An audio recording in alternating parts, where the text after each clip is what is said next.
Hello, we are Team Urban Renaissance. I'm Janvi with my teammates Ullas, Chaitanya, and Meghana, and our thesis consists of creating transformable, vibrant urbanscapes. There's a vast expected rise in urbanism soon, and 68% of world's population is expected to shift to cities by 2050. Our challenge is to accommodate 2.5 billion people more in the new cities in the next 25 years. However, in cities like Manhattan, density has led a lot of congestion in the urban fabric. A result of overpopulation has left no scope for growth in the main hubs of the cities. Also, such cities have limited resources and constraints. New technologies, art, and architecture may not adapt to their existing city fabric. However, when we notice cities like Manhattan, the city has grown dense, buildings have been replaced by taller ones, and spatial uses have changed. Predicting the future of Manhattan's landscape in 2035 poses a formidable challenge given the complex interplay of socio-economic factors and rapid technological advancements. On further investigation, historically, downtowns and central business districts have prioritized office buildings over other building types. As the graph depicts, cities like London have business districts whose buildings are now being vacated. A thriving urban district needs more than only offices. This problem exists globally in various cities in the United States as well. As an example of this problem is Canary Wharf, where buildings which were major revenue-generating sources are vacating now. An evolution in societal needs now has resulted in the functions of the required existing buildings to change and create vacant spaces. Due to the demolition of these vacated structures, 32% of the construction waste finds its way to landfills. We look at it as an opportunity to create vibrant urbanscapes from these vacated districts. Successful cities that underscore the significance of flexibility have been studied through the process. We looked at Rome, for example, that accommodated the changes. These changes are seen around the piazzas while still retaining the character of the space throughout years. We combined this idea, we also studied the adaptability of a city like Tokyo, where Zakyo buildings in Tokyo have adapted to distinct functions over time. Taking inspiration from the visual and architectural characteristics of cities like Barcelona, where the blocks were reconfigurable and were interchangeable through time. We understand, as said by Jane Jacobs, cities are immense laboratories of trial and error, failure and success in city building and city design. The game City Skylines is an engaging city simulator. Here, we experimented with different starting points, growth patterns, and grids. We evaluated parameters that have a primary focus on citizen happiness index and revenue. It allowed us to refine strategies through trial and error for optimal urban development by just assigning land use colors to the existing grid. The building automatically appears, making it easier for the player to just assign the color and imagine the district. City Skylines facilitates a comprehensive evaluation of the city by considering diverse parameters like revenue, noise, and traffic. This feature provides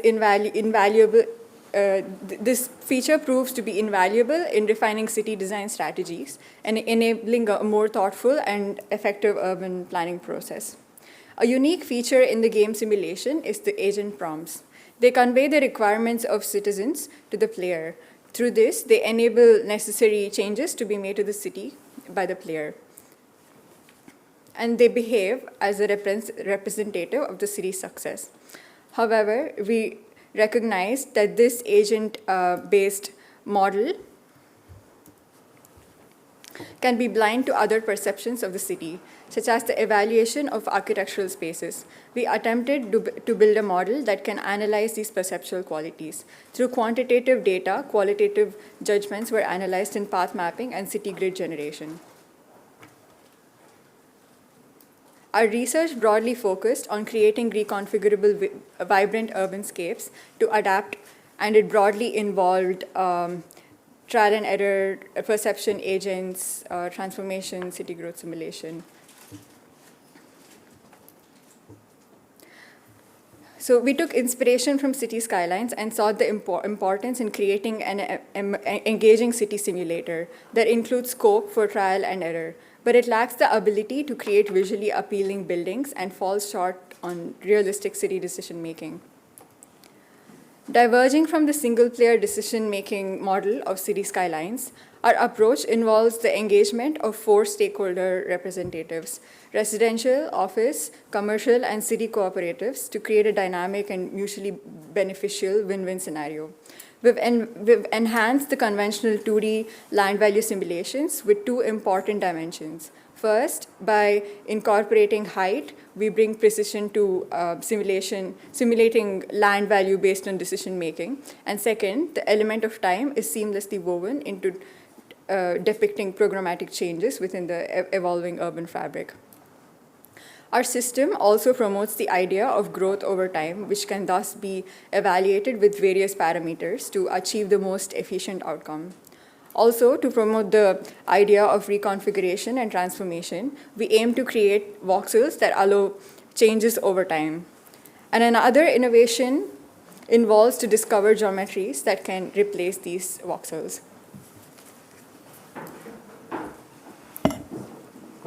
Kuwait Tower in Sydney is considered as world's first upcycled skyscraper. It was sustainably transformed while retaining 65% of the original structure and 95% of the core. The volumes are stacked and rotated 5 times to maximize view and light. The rotation thus allows for roof and terraces. The problem of stacked floor plate is solved by carving out atriums to allow for light penetration and visual connect. The building also promotes the idea of reuse and extend. However, since we wanted to create a system where all the vacated building can thus be transformed, we made certain addition to the system by making it a multimodal for allowing it mixed-use urbanism. Also, looking at Zakoyo buildings in Tokyo, where they adapt to changes in need over time. We incorporated the idea of transformation of functions over time as a major addition to the system. People often have money. Hence, we looked at the gamified simulation using 4D land value as a powerful tool to facilitate virtual simulation where players can experiment with different scenarios. People often have money to build the city, but never to run it. As demonstrated by Canary Wharf, hence it is important to allow for adaptive changes over time. Transforming HSBC building and one Canada Square turned out to have 2 major challenges. First, they have deeper floor plates and a structure core. We picked HSBC building to create a transformation blueprint for deeper floor plates. Transforming HSBC building and one Canada. The existing structure has a main core and other circulation core leading to different levels. The floor plates are very deep, which makes it difficult for light to penetrate in the inner parts of the building. While this may work for offices, other functions may require more natural light.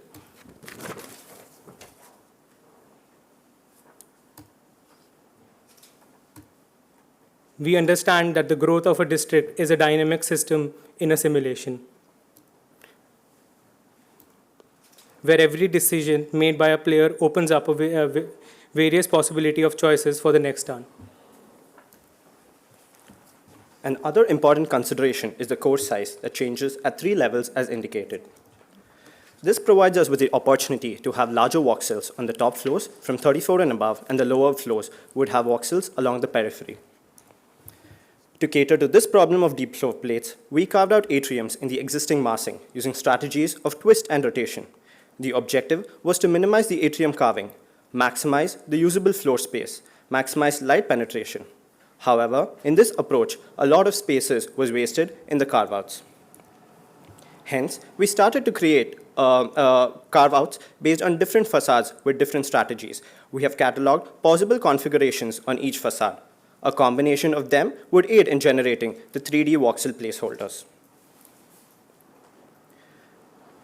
So we were looking at a first case where we could add voxel on the top level. Then the first question was, on what criteria is this decision of voxel placement being made? In these simulations, it will be based on voxel value, a system that we have designed to make decision on where the voxel can be placed. The voxel value is based on 4 major parameters: the daylight hours per year the voxel receives, the view percentage to the water body, population, and level-based demand, or where exactly is the voxel located with respect to its position from ground. The calculation of this value will be demonstrated in 2 cases. In the first case, let's decide to add a voxel on the top. The data the voxel receives is as shown. For example, the daylight hours the voxel receives here is 2232 daylight hours per year. This value is now factored out of 10.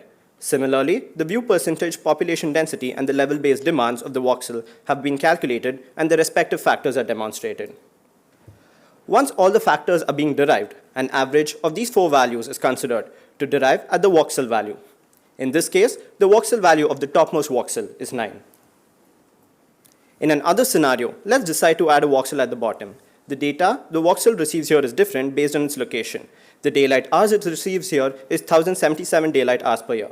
All these values are now factored out of 10. And the average of these 4 values are taken, and the voxel value here is 6. Similarly, voxel values are calculated for for all the voxels, and the player makes decision of where the voxel has to be, what voxel has to be chosen. The voxel value is calculated for the entire tower based on these factors. Now, the main ingredients that are needed for simulation of these game includes the game players, where we are considering a 4-stakeholder game, along with it the tokens, and we have also created an analog model to demonstrate the same. So the voxel choices that every player would be given. So for example, here the residential developer has the option to add a co-living or a private residence voxel. Similarly, a commercial public player would be given their set of voxels to be added to the tower. The second major ingredient for this is the evolution-based revenue calculator, where every step is being assessed and calculated in turns. Every player has a total sum of 10,000 tokens to start the game with.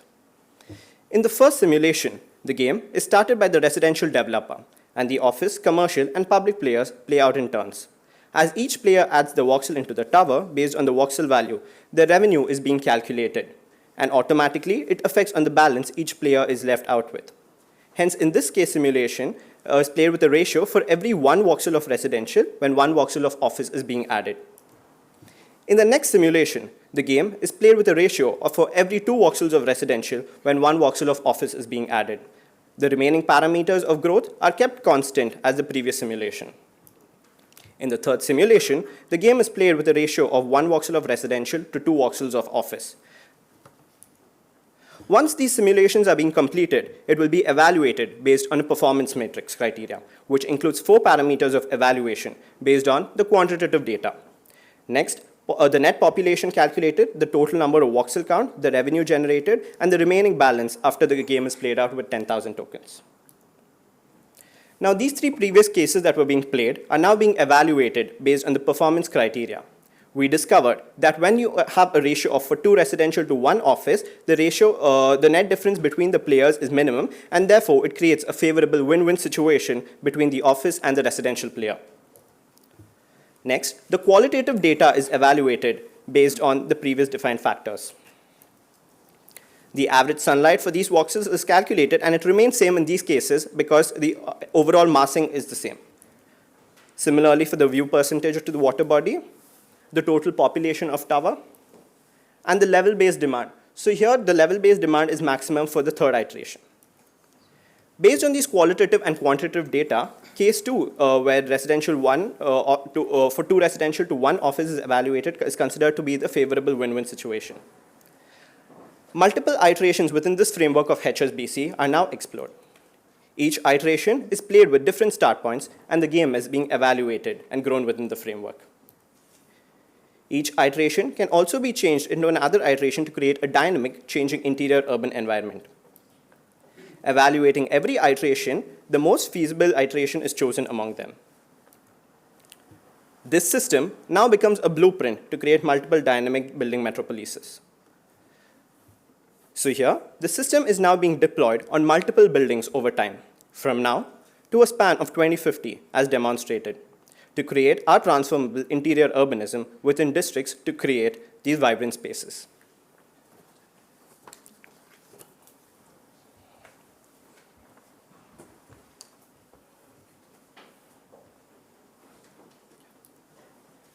The next crucial phase of the project was to convert these voxels into physically realized spaces. The intent was to make geometries that would reconfigure and connect to each other when placed on towers. Hence, we started with a very basic element of blending different elements of the building, like wall to floor, roof to roof. We created different catalog of these kind of spaces and also created stackability of them.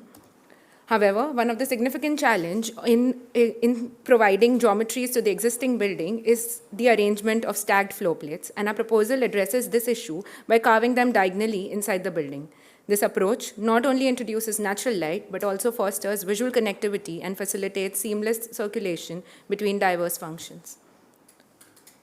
Therefore, the geometry was created by chamfering the planes and thus creating diagonal voids. Also, these modules were designed keeping in mind the connections of modules of different functions to be connected along the tower.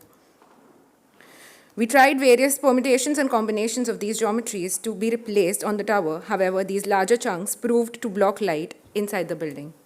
Hence, we started to create various spatial configuration using the base geometry. Once the geometry was fulfilled, the characteristics of light was fulfilled. It was important to understand how will they occupy the spaces. The studies we considered for compact voxel designs were Habitat 67's modular clustering, Nagakin capsules compact design, and Dymaxion bathrooms lightweight prefabricated structure. For offices, we developed spatial tiles according to the typology of spaces like workstation, meeting room, waiting area, etc. The spatial tiles were aggregated to create different office style units. The final office style was thus designed as a hybrid porous co-working space entwined with semi-public programs interlacing segregated spaces. Keeping the perpetual working spaces on either sides as constants, the options allows the players to select the office style based on the ratio of working spaces to the public realm. Similarly, multiple iterations were created for residences Similarly, we started creating the base voxel for residential units and developed different aggregations and spatial layouts. Clustering the base voxels, we created a residential tile. Voidal atrium were created to enhance the natural daylight into residences. Also, having an open plan allows for multiple variations of clustering inside the tile. The type of residential tile used will depend on the depth of the floor plate it is placed on. Hence, on deeper floor plates, residential tiles with courtyards create a more livable space. Similarly, a geometry for public tile was created with an idea of opening up to the outside and creating a visual connect between the inside and the outside world. Given our focus on interior urbanism, a key consideration revolves around effectively harnessing natural light for various programs. Equally crucial is understanding how the placement of voxel influences the tiles they correspond to, thereby shaping the spatial dynamics. Here, we have made tiles that can replace a cluster of voxels, creating residential and commercial spaces. Also, special tiles creating corner conditions or conditions when different programs appear next to each other are also considered while making these spatial tiles. Taking one instance from the simulation, we simulated the output of the replacement strategy.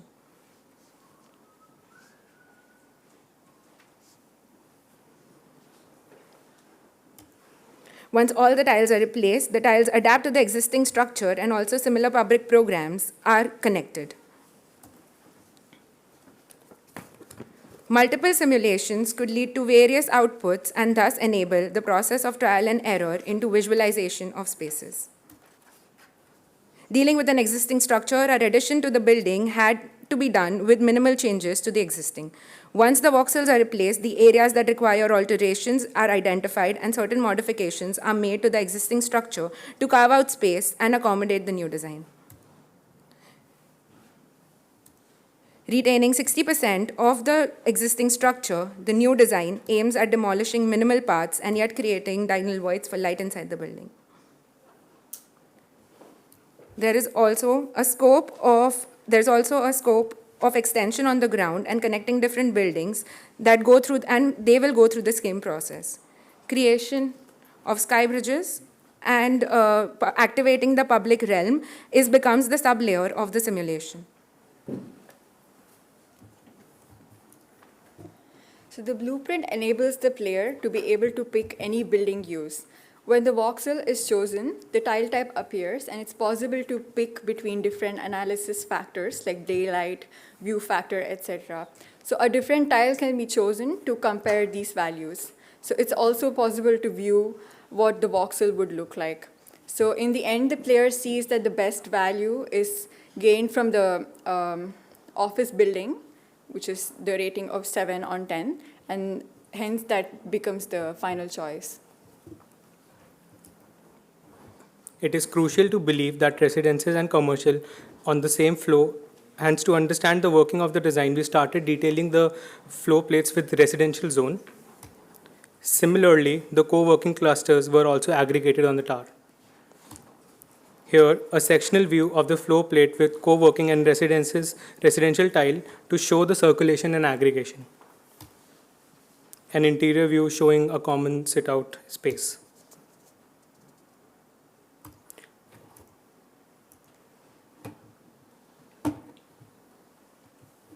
Through time, uses at various flow plates may change.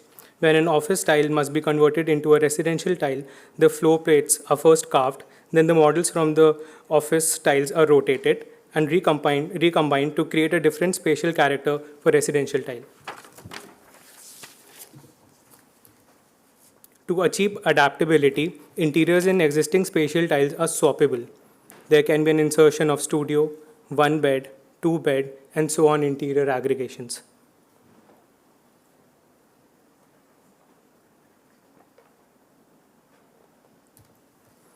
This catalog of how the similar tiles can be transformed from office to residences by just changing the interior plugins. For the ease of construction and transformation, units are made with similar module types with the parameters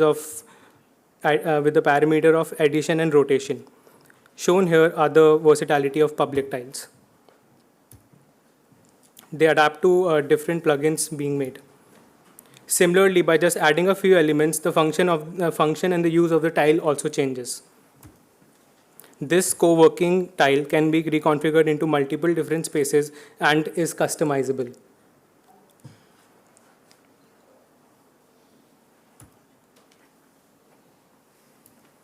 The spatial tile shown below, when rotated vertically and aggregated, forms a different tile typology. This is a residential cluster showcasing various configuration and combination.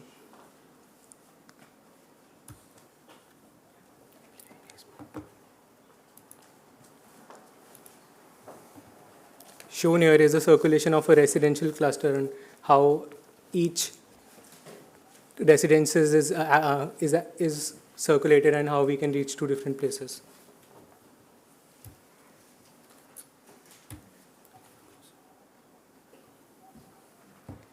Since we're proposing structures on existing floor plates, the construction strategy focuses on leveraging lightweight materials, and therefore we're using easily movable elements. So this makes it very important for the surfaces to go from flat to 3D. And to enable this, we've used asymptotic grids to create the minimal surfaces. The bendable members are first assembled, then foam inserts are placed within, and then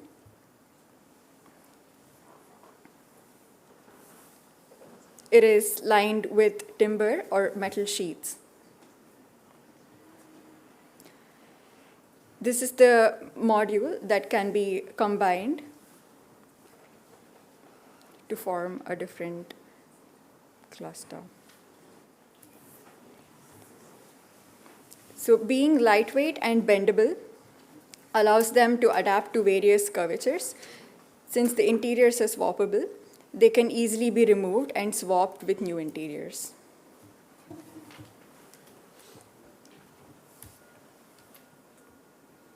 This simulation is a globally applicable system for structures with deep flow plates. Just like the HSBC building, the blueprint can allow nearby buildings to undergo a trial and error process, and it will enable the discovery of optimum interior urbanism solutions.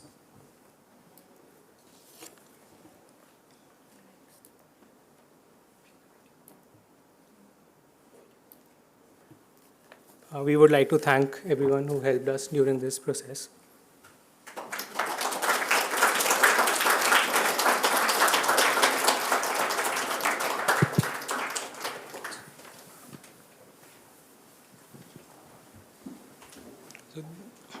These were our initial models where we used, these were the different iterations of the tower which we did for light and shadow analysis and studies.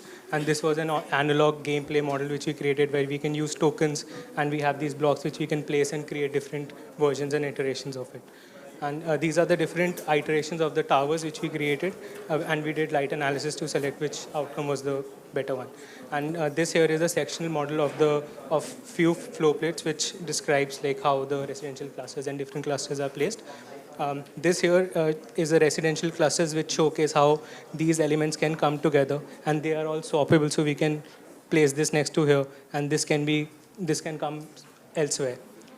These are some of the roof tile iterations which we did, and these are the podium as we had some play there to do different iterations. And this is another swappable interior where this can be swapped. This is a residential cluster which when needed can be converted into a co-working space. And these are the residences. So for example, when the flow plate is not so deep, we can use this one. And for the other one, we have created a courtyard so the light penetrates more. And similarly, these are the different iterations of the commercial tiles. This here we have, this was a flat to 3D model which we tried to create. This is a section which when rotated and mirrored again and again can form one residential cluster. We even tried to foam cut it and see how it works. Like this was one of the tries which we did.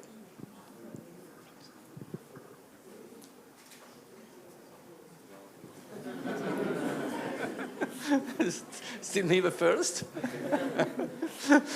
Well, okay, I can. So,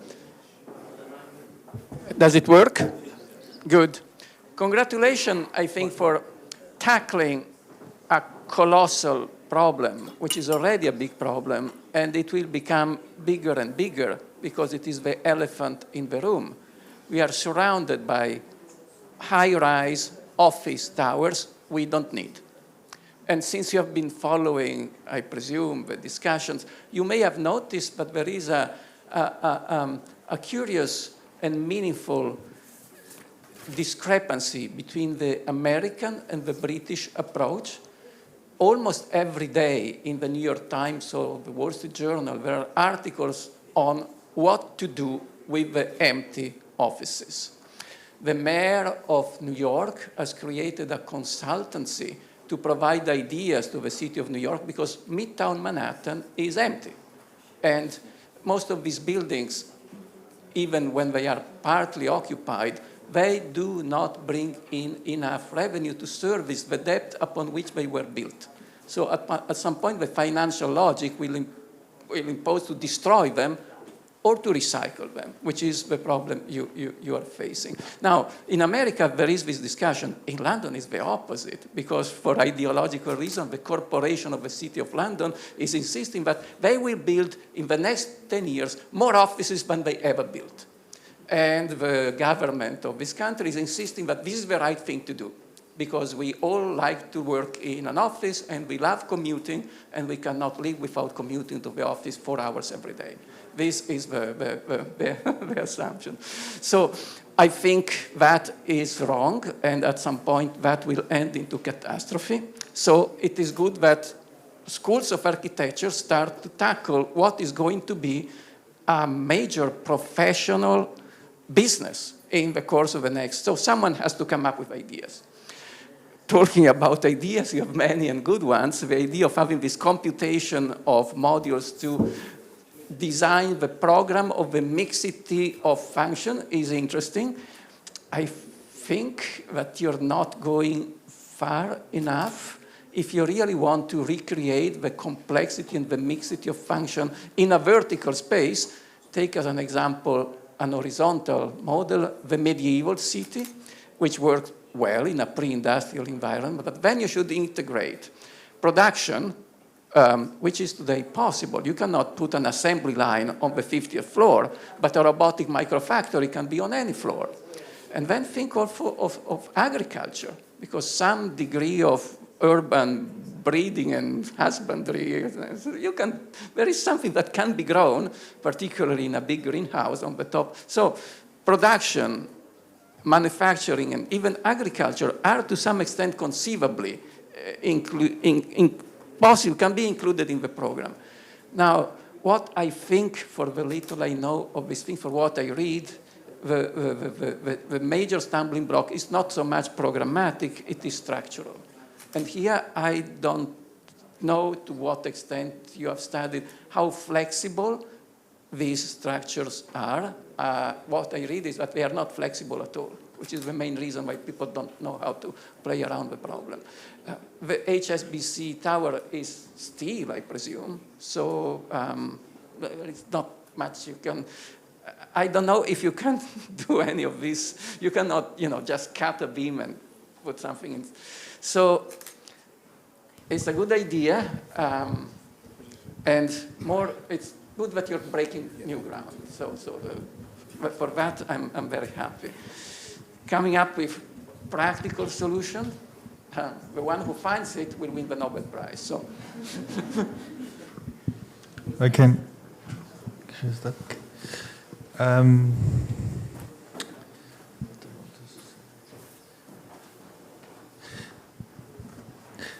I think it's definitely a very hot topic, and there's a lot of companies, even like lift companies like Schindler, looking into solutions how to carve out buildings and put in new lifts for deep floor plates. And if you go to MIPIN, for instance, they talk a lot about this topic, a lot in Europe, but also in the States. My feeling is you have a very strong language with the minimal surfaces, which is, well, what's interesting about it, that this is actually a structural system. My feeling is that I think it's a bit unrealistic to just think I plug this in and carve out some spaces, because basically you're carving out the whole thing. But maybe that's exactly why you find more arguments why you're using the minimal surfaces, because you're leaving the skeleton of the tower, you insert a new structural system which is totally independent but supports the facade. And then I feel like there's also more arguments why you're using this kind of formal language. And to combine these two structural systems, I think would have been interesting to learn a bit more. That's my feeling, where because to argue why everything needs to be double curved is already difficult, but if you argue it with your structural system, which you implemented into a carved out tower, which then holds the whole facade, I feel like then you have a stronger point to argue for the forms. I think, well, first of all, thank you for the presentation. I think one question, going back to the point of the tower or skyscraper or tall building, I think maybe one thing that will need to be investigated much more is understand how much is the tall building that is failing, or if it is actually the commuting and the roads that are failing. I don't think it's too much the problem of the building. I think sometimes it's the problem of the infrastructural system that is not able to keep up. Yeah. Yeah. Okay. But yeah, of course. But I think also like the understanding of the consequences of density then on the road. I think is. So I think there is all this kind of question. I always say, like for me, like what sometimes is missing is understanding the relationship between infrastructure and the building. We always talk about the building, but we don't really, as an architect, explore and push much more at what is actually the movement that happen on the street level. But beside that, I think like one thing that I appreciate is all the kind of voxel value and analysis that you did. I think maybe there is one gap missing, which is in between the voxel value and then the geometry value. I think in between you need the materials value. I think you jumped too much into the, let's say, the module too late. I think it should have come before. I'll give you an example, like a very banal example. When we live in a kind of like a dense building, noise is a problem, so the type of material that you use, it become quite important already early on. Light in this condition is different here. Here the value go down just because of the density. So, like there is the fluctuation of value of the pixel that is not maybe being considered within a timeline, and then to see which material are actually absorbing or changing the value of this different component. Yeah, I think the value of the pixel is, the way that you're calculating value here is really critical. I mean, the project sort of like stands or falls essentially on that.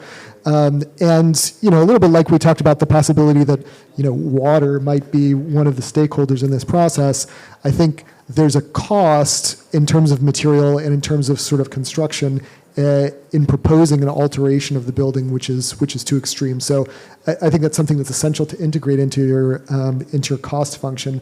One of the things that's also, the example that you began with of sort of core reuse, I thought was really compelling, but part of the reason it was compelling was because the building itself expanded its volumetric footprint substantially, right? That's the way they were able to make the costs work. They weren't building to the same volume.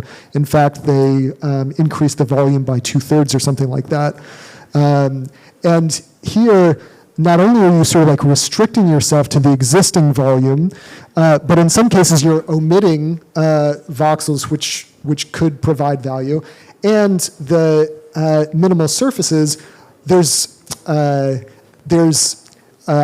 occupiability costs to minimal surfaces, right? You could really only occupy maybe like 2/3 of any of those given surfaces because they rake up, for example. And so you have something which couldn't possibly recover the cost or value of the original building. So I think, well, how do you answer that? One interesting possibility is to say, okay, we're going to take this entire district and consider this not as a series of buildings, but actually as one integral building, or as one integral kind of structure. We're going to take all of those cores, and we're going to reconceive this entire district using this kind of voxelized cost model as one sort of superstructure, one sort of megastructure. Then there are a lot of really interesting possibilities that begin to open up. Suddenly, there's no shortage of volume for creating value. Suddenly, the sort of like liabilities that you had for these minimal surfaces could be somewhat more tractable, and the formal possibilities also expand considerably. This is even less practical in a certain way than what you're proposing, but I think I feel like there's some interesting possibilities to play through what you're proposing in a very thorough way, and perhaps in a way which is, radical, but also takes on this problem as not a problem of a single building, but a problem of a whole community, a whole city. Yeah, I think it's a super topic, and by the way, I recently visited the Canary Wharf group, and they're actually in a full-on conversion mode, mostly from office to residential, and they're actually forced to maintain parts of the structure because the planners simply don't allow them to demolish. They economically, interesting, they would want to demolish and rebuild. They have to actually, they mostly keep is the actual core, and trying to get away with only that. They might be imposed to keep the slabs as well.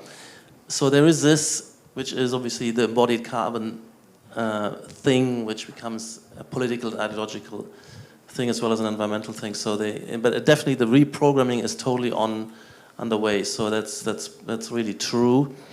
And I think that was mentioned earlier, so I think it's important to be a bit more realistic. So I think when it comes to a lot of your studies, they seem to be playing into an empty volume, in a notional volume, and gaming up these combinations, and not in the game itself.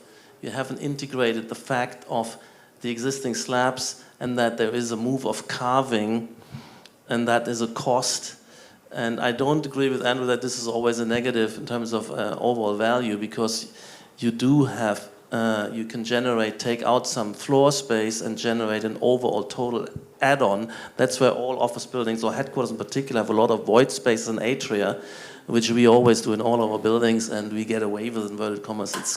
And it's also, if you go to a building like the Shard, where we tried to, at one point we considered moving into the Shard, taking 2 floors, and they have built that in, that at any point you can take all pieces of floor, because in Britain there is all these steel structures, and they have a default voiding, in particular when it comes to co-working. They take a number of floors, they want extra staircases, extra visual connections to make this feel of the co-working across several floors. So that's a definite yes. But I do think and it was good that you said, okay, we keep 60%. And I think that's quite important, that you have the move where you can carve out, and I think with steel building you can. And also generate larger voids. But at a certain point, when a column stretches across 3 levels, even though the vertical load might be slightly less, the buckling lengths. So they might, and also when you take out certain slabs, you have edge reinforcement. So you also think about these additional elements which might show up in the facade where you have extra elements plug in. And then I think it's more realistic than what Hannah is saying, that you actually have super lightweight infill. And the minimal surface, for me, I only see more as something where you want to have these connections across and diagonal vistas across, etc. So I do find it compelling, but I think that for a large part of the presentation, you're not on target with the actual problem of working into an existing structure. But I also like in the end that this could apply to several of these towers, and then will be interesting that these towers are not all the same. What is interesting about the HSBC tower, they have this kind of curved fillet glass, and anyway, so that was we made comment as a congratulation to the overall concept, but I think when you represent it much more rigorously, focusing on the actual constraints of the conversion, and in the gaming, this must be an important move. But I think it could be a value-add move to remove structure. Yeah.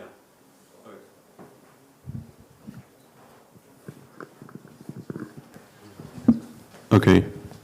I would also applaud the programmatic design, and I think it's interesting that today, I think this is the first timber structure that was presented today. I'm from Denmark, and in Denmark you can't go to the architecture school without everything being one big timber structure. And then I like that it's also not a square timber structure on top of that. I think if we judge very quickly, there's a few things that annoy me.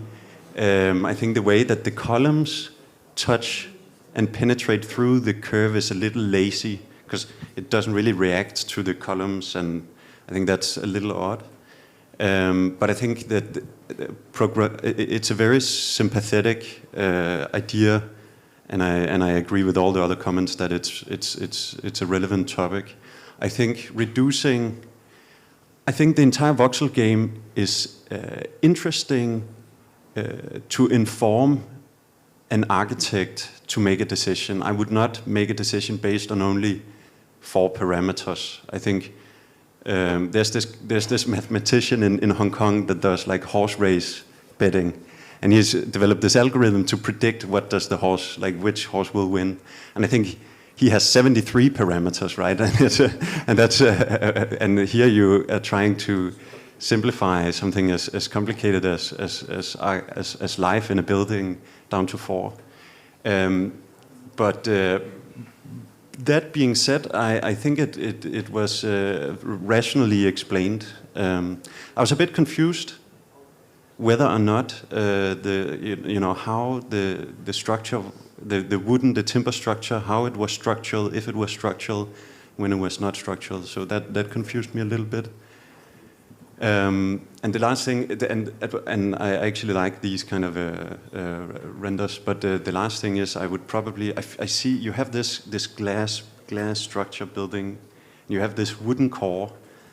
I would say it's a quick win to make a render in the evening where you put some light in, and because of the timbers finish, it will have this amber glow, and I think that that would just have been an easy render to make. But yeah. I can just add a few comments. I think, it's a lot of interesting work. I think a lot of these components are quite interesting and have a lot of potential.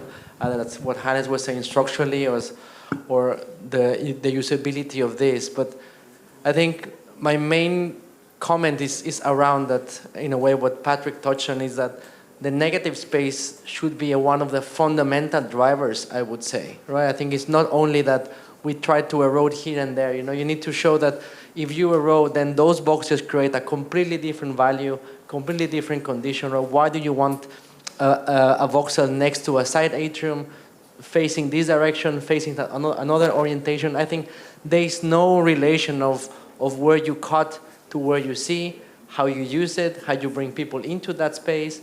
I think then the idea of circulation becomes too shy in a way as well. We could also incorporate external lifts to link floors, to add public program, And I think the biggest disappointment in a way, you create this mega structure to create 3 or 4 towers linking together, which is just made of tiny bridges, You don't make any emphasis on what that public space could become. That could be a huge trigger of where you're bringing a public space into the level number 55th floor, right? What's happening there? How is this reacting to, right? I think all of those are embedded in your gaming system, but they could go much further to create what the actual value of space that you are creating in a vertical city, right? I think those conditions, it was a shame that you didn't take that full on, right? You're arguing for a vertical city community, but then you only work on very conventional conditions of moving the furniture around, right? It's not how you change the space, how you go to these new destinations, right? However, I think when you start infilling, the floors in there, that starts to show that your geometry is not doing what it should be, right? It's not doing structure, as it was mentioned before. It's not creating an acoustic separation if these are different programs, All of these will create why it's so complex to reuse a building, right? Because all of these conditions then become very difficult to manage, right? But I think overall, I think what everyone said, I think it's very elegant, has a lot of potential, so good stuff, yeah. Yeah, I think to synthesize some, like the merits of the project is methodological, right? And also highlighting issues that are very relevant to contemporary cities which are already urbanized. And I also commend you for being agile enough to completely change your project midway through, because you originally started by wanting to design reconfigurable new cities, and which you have not presented at all, and so that's very good that you are agile in that sense. And so, and the other thing that is commendable, I think, is or bringing to the fore this idea that every building needs a program curator or curators. It's no longer the case that even real estate companies can just have a anchor tenant for 30 years.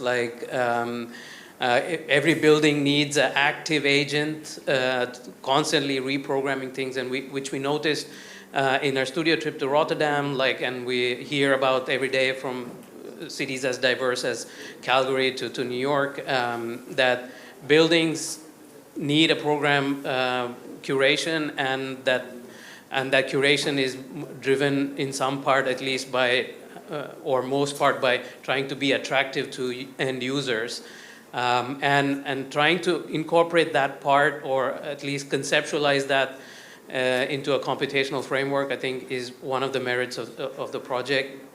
And the other, you at least tried to come up with some design language that could convert this Excel game, whether it's 3D Excel, and make it architectural, bring this into a kind of architectural discourse through some kind of formal fabrication logic, which could have been fully explored much more with a microfactory on every floor, or so that part, I think, you have touched upon, like only briefly, like, but it doesn't make its way into the details, like, it doesn't make its way into like the sizing of things. It doesn't make how big a panel should be.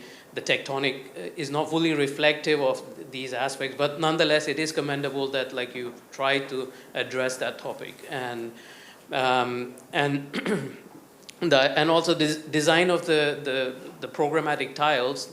It's important that you address it, but like I agree with Paolo, like it's not radical enough, like in the sense that what would make the building attractive. Like you have to think about new ways to program the building and how your tiles support that, right? Like it's not only that you can have 1 bedroom and 2 bedroom, but like you have complex new experiences for urban population, right? That will attract people to these kind of buildings, because it's a very pertinent problem, particularly in cities like in North America. Like just getting people to come to downtown is a big problem, right?